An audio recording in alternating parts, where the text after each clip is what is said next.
quite a few shows here on the Games of 90 that I give a pithy intro to, but then there are some shows where I kind of struggle. This one is the biggest struggle of them all because I kind of have almost nothing for it. All I could say is that the late 80s and early 90s in cable TV were really a wild, wild west scenario for game shows.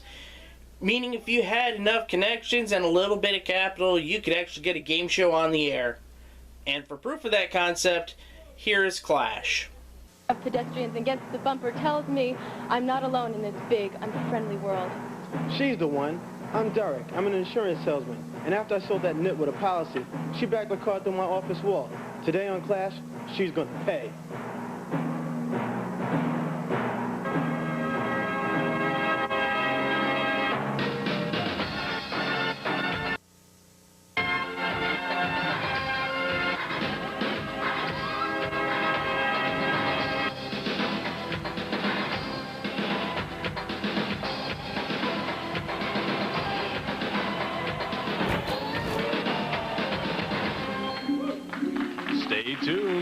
Clash debuted in May of 1990 on the then fledgling the Comedy Network.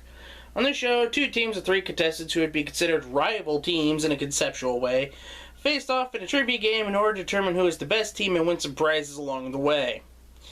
It's kind of all I got for the show right there. Look, I'm just going to come clean with everybody right there. This show does absolutely nothing for me. Really nothing. Usually I can find a lot of positives or a lot of negatives on the show, but I just don't see it with the show. The show also claims to be satire, but I honestly can't see it. You know what? Let's just talk about the host, Billy Kimball. Now here's your host, Billy Kimball.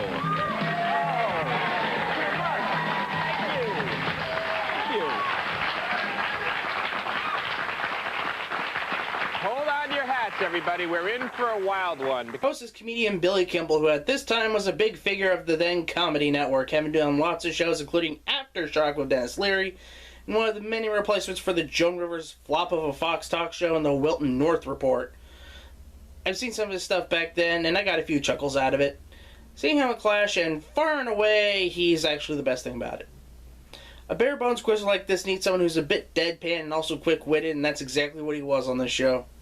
He also had a bit of snark, which was needed since this was a comedy game show. Or that was kind of the purpose of it. The gameplay of the show is just generic as all get out. In the first two rounds, contestants are shown a video wall with 4 different categories and 4 questions in each. The team in control picks a category, and Billy was asked a multiple choice question in said category, with the 4th answer, if there was one, being completely nonsensical. A correct answer nets the contestants 10 points in round 1 and 20 points in round 2. Each round does have kind of a hook to it. Round 1 has something called the Whiz Quiz, where a team will get a rapid-fire set of questions to answer in 20 seconds. Each right answer gets 10 points, whereas all 5 right doubles the team's whole score and nets a prize. Round 2 has a special grudge match on the board, where whomever lands on it picks a member of the opposing team to do a small stunt, and I use that term quite literally. The winner of the stunt gets 50 points and control of the board. Aside from the little additions, it is quite the generic quizzer, as that was kind of the design. Carter Burwell, who did the music for the show, and kind of well I might add, said it was meant to be a postmodern game show, self-conscious of the genre's traditions and in some way edgy. Honestly, it was more traditional than the show purports. Basically, they took a mix of GE College Bowl and added a mix of Remote Control's Lightning Round and Double Dare's Physical Challenge, and they got Clash. It works, but it's nothing exciting or sets it apart from other shows. Another problem, it was supposed to be a satire of a game show, but it's not. Aside from the silly 4th choice in the front game, there is nothing that makes it seem satiristic that hasn't been done in other shows like The Cheap Show or even Remote Control. The final round has the teams given 3 categories and then decide which one they will answer a 50-point question on, a 100-point question on, and the 150-point question on based on what they know about said category. A correct answer adds the points, but this time a wrong answer subtracts the points. The team with the most points at the end of this round wins the game and a better prize than the losers. It's a decent final round, but it's just meh in the grander scheme of the game. The bonus game is played by the one person from the winning team that answered the most questions correctly. They get to spin a wheel where there are 5 obscure categories and one called Easy Question. They answer that one question correctly, they win the grand prize. Okay, I guess this is a satiristic element that kind of worked and is there for a good laugh. But you know what? It's just nothing. It's absolutely nothing. After all this, I could think of that if this was supposed to be a satire on the game show at the time, then it failed on that front, save for the end wheel. There was room for a satire-driving game show in 1990, but it fell flat due to not putting a lot of emphasis on that element. Billy Kimball himself said in an interview with Entertainment Weekly that he wanted to do more of the show after the first 50 or so episodes were taped.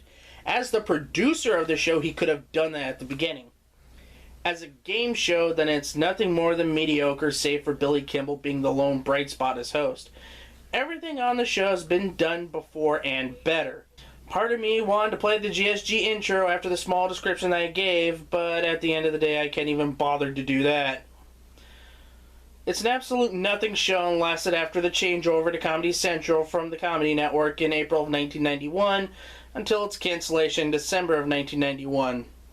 And nobody cared.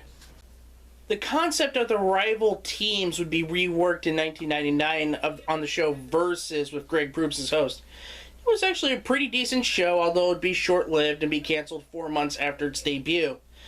I would not recommend checking out Clash, though, because it's an absolute nothing show. However, I would recommend checking out Versus.